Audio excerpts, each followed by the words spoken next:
All right, so now we're going to take a look at section 5.2b, which is logarithmic functions still, but part 2 in regards to the graphing of those logarithmic functions. Before we get too far into anything about graphing logs, let's recall a little bit about exponential functions and what they look like. So y equals bx. And if we go ahead and graph that, we recall that if b is greater than 1, pending, right, this is what it looked like. All right, it looks like an exponential growth function. Now, if you were to reflect about the y equals x axis, which is dashed here, this is what the graph would look like. All right, it would look exactly the mirrored image off of y equals x of that exponential. Now, if we recall that the graph of a line that's over y equals x, it is the inverse, right? Inverse. So we're looking at y becomes x and x becomes y. So x and y get switched. Okay. So now when we are looking at this particular function, I said earlier in a previous lecture that these particular functions together are inverses of each other. Now, if you go ahead and graph a logarithmic function, it'll look like this. Now, let's go ahead and put that into our graphing calculators. And remember, b could be any value greater than 1. Let's just make sure of that. So what we're going to go ahead to do, I mean, this is what's really good about this graphing calculator. You can hit math, up, get to A, and we can switch that value to anything we want. So I'm going to put 2, and I'm going to put x for the value of that. All right. Now, to get a better idea of what that looks like, I'm going to zoom in on this so you can get the better feel for it. Okay, so that's what it looks like when you do that. All right, now if we go ahead and graph that, it looks like what we have in our image down here. Okay. Now, logs, if you go ahead and do second graph, all right, they have a domain restriction. All right. You can't take the log of any negative value. All right. You can't do it. So, and the way I look at it is with logs, recalling that if we have y, let's go ahead and talk about y being our log base 2. All right, 2.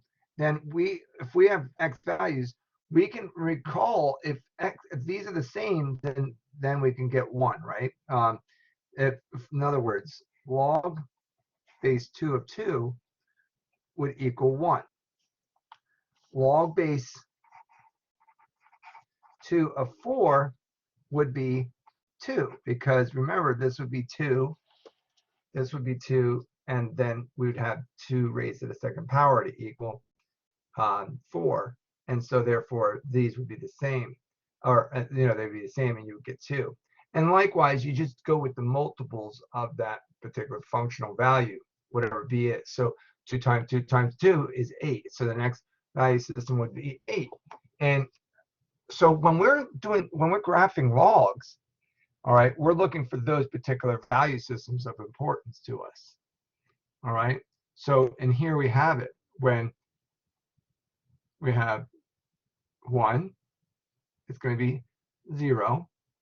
All right, because that's remember the inverse function. Oh, by the way, inverse function here, I should have graphed it more appropriately, but this is actually, wow, that's almost exactly like what we're talking about. But anyway,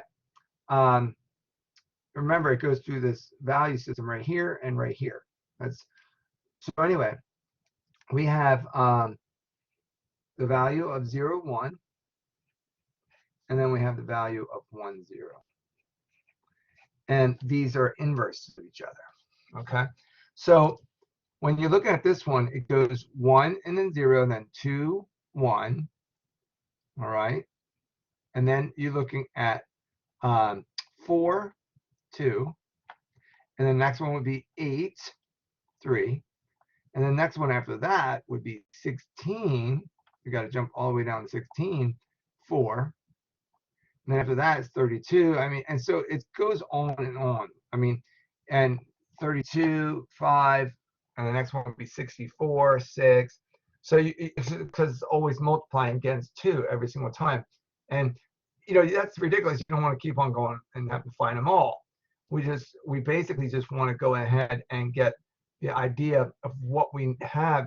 Imagine if you had, for example, your base value is 16, and that would be ridiculous, right? So anyway, in this case, you have 4. In this particular question right down here, you have where base is 4. Now, the thing is that the properties that we talked about for exponentials, let's go back to exponentials for just a quick second. And here we have this, right? This is me going back to the lesson that I gave to you on exponentials.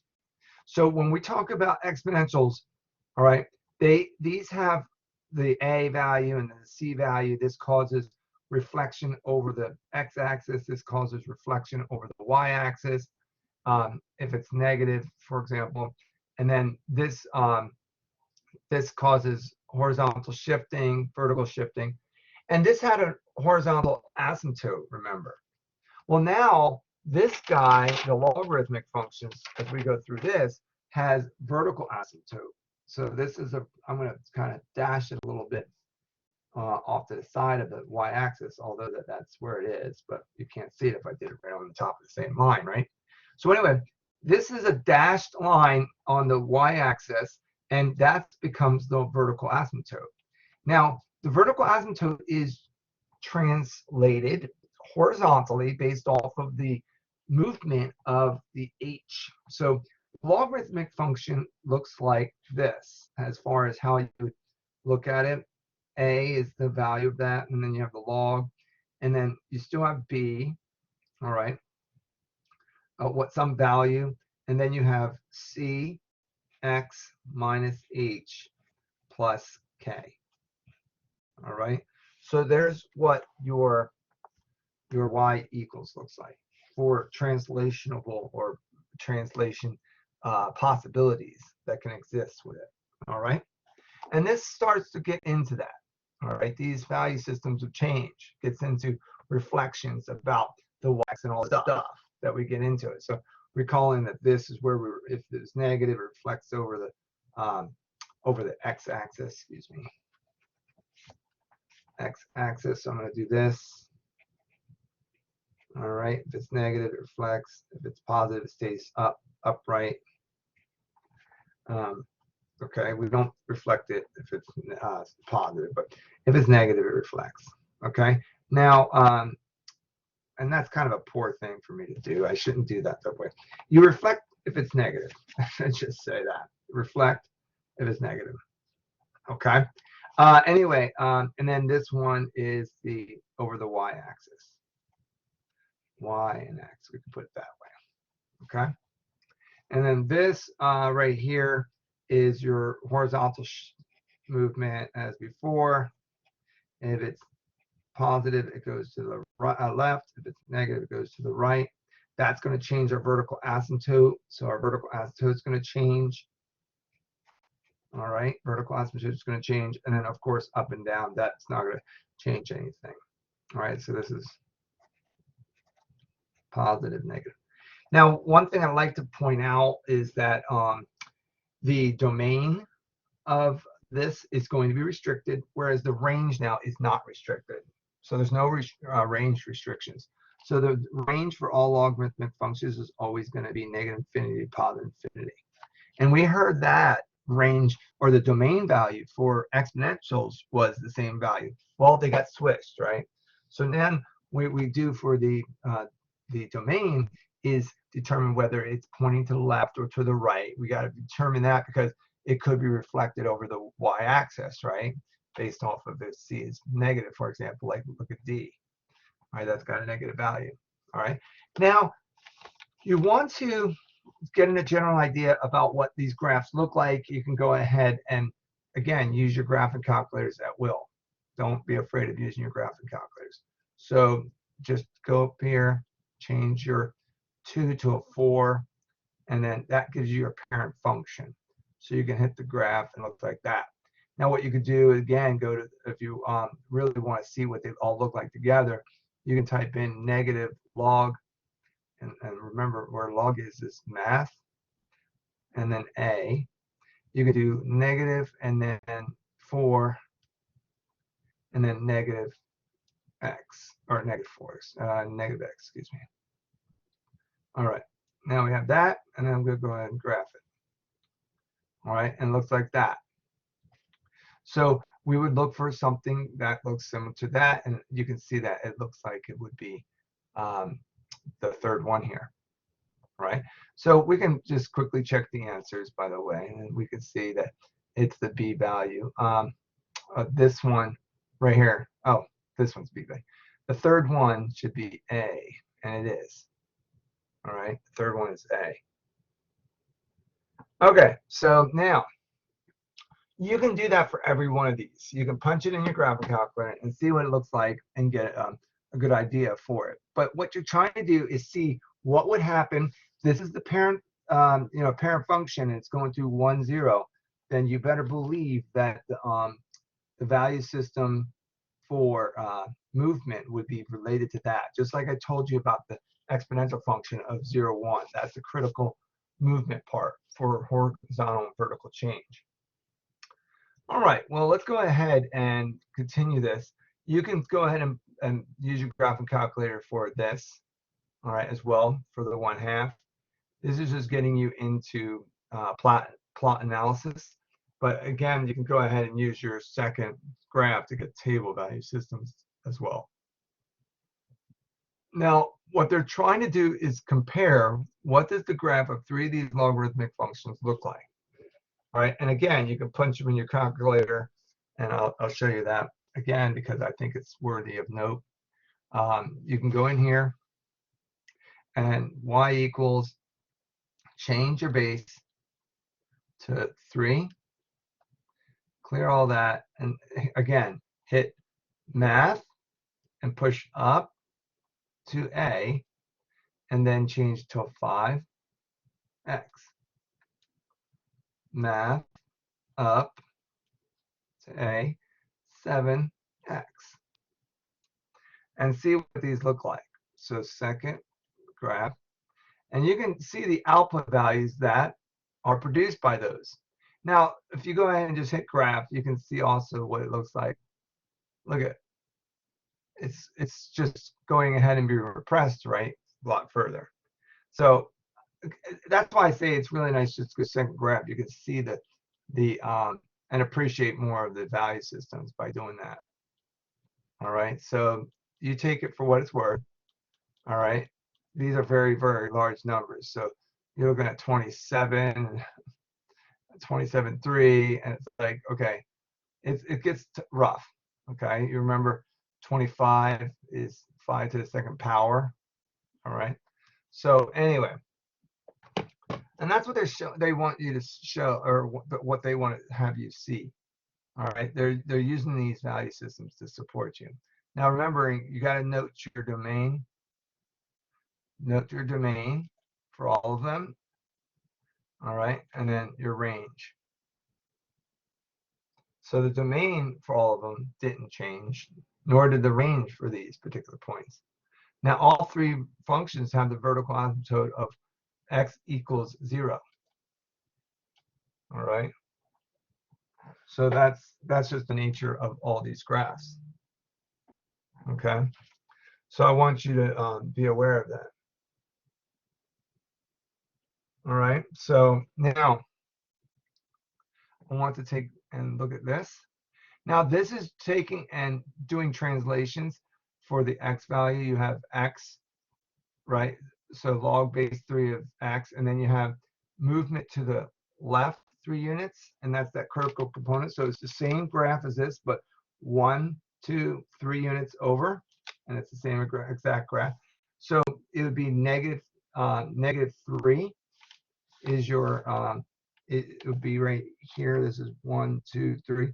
So you'd have a vertical asymptote that would be had been moved to that where it's x equals -3. And then you have -4, okay? And then 1, that means you're going to go to the right 4 units. 1, 2, 3, 4, and then you'd have a graph, okay? And then you would go ahead and graph your function that way. Now, the thing is that I'm briefly going over this because why? I feel a little troubled by the fact that I go over all this stuff and you have a graph calculator that could show you that as well. And so it's like almost me wasting time a little bit. But you should understand the principle of what's happening. See, so the domain for f, so you have domain of f, and then you have domain of h, domain of g. Well, domain of f is going to be remaining at 0. But then the domain of h, because it moved over 3 units to the right, or excuse me, left, then it's going to be -3. All right, to 0. Then the domain of g is going to be +4 and to infinity. So that now all the range values will remain the same. The range values don't ever change. Okay. Now the equation of the vertical asymptote is always going to be the same thing. X equals whatever the value of your x input here. All right, that's all it is. And that's how simple it is to do these component parts of these. I mean, it's a little bit annoying. Yes, you have to graph and all, which is, like I said, annoying as well. But they're there. And this gets you into the same ideas. Now this is vertical changing.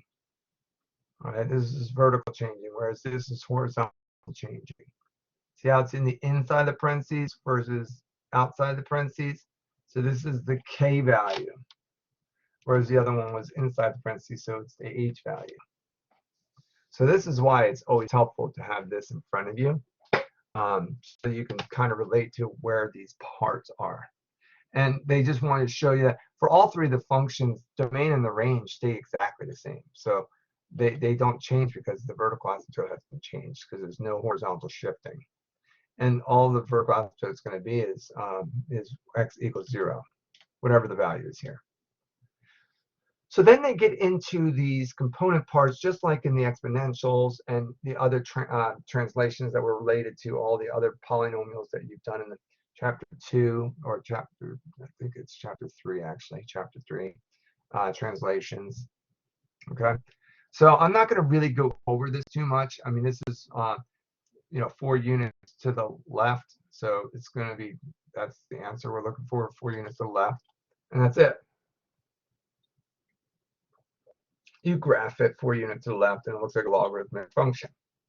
So remembering that it goes through that critical component of 0, 1, okay, and then put in one value that's that's going to be pretty easy to graph. For example, if you put in x equaling 1, for example, see what that looks like. And maybe that's not the one you absolutely need. I mean, but you get the idea. I mean, just try to. I'm personally, I like to think of it as 1 unit away from whatever the vertical asymptote is. That's a personal preference to me. So if it's, for example, here, this one got shifted to the left. So what I'm going to put in is, since it got moved over to the left, it's -4. I'm going to put in -3 in there. Okay, because when I put in -3, that's going to give me 1. And what's the log base of anything equal 1? It's 0. So just an idea. But you can take it for what it's worth. And you just need to get the right answer. So okay, so in this case, it moved over, like I said. And if you put in -3, it's going to be 0. So it's going to be that component part. And then you go ahead and choose another value system that's going to give you, since it's a 9, you want to make it a 9, you would make it positive 5, because 5 plus 4 is 9. So go to 5, and then you see it's going to equal 1. Right? Those are the 2 points that you're always going to want to graph. Because it's the one you can, because it's going to be on the graph. You can't graph something that's ridiculously flying off the page. Because you recall that 981 is the next number, because 81 is 9 to the second power. So your input value would have to be 81 in order to get to 2. And that's something you can't graph. So think about your input and output value systems. All right. And then once you figure that, once you get that, then you have this locked and loaded. This is going down 4 or 5 units. So you get that. All right. Now I'm not going to go over every single one of these. You can plug them into your graphing calculator, and you can produce input and output value systems. You can figure out in comparison of what these things are doing, vertically shifting, this vertical shift. I mean, so, and then because it's on the outside. So anyway, that's all it is. It's vertically shifted up 3 units. Okay, well that's the heart of graphing, and all they're doing is giving you more examples and different parameters about what makes the logarithmic function move. All right, I'm gonna let you have the rest of this. I mean, you're just taking and examining logarithmic functions and what the graphs look like.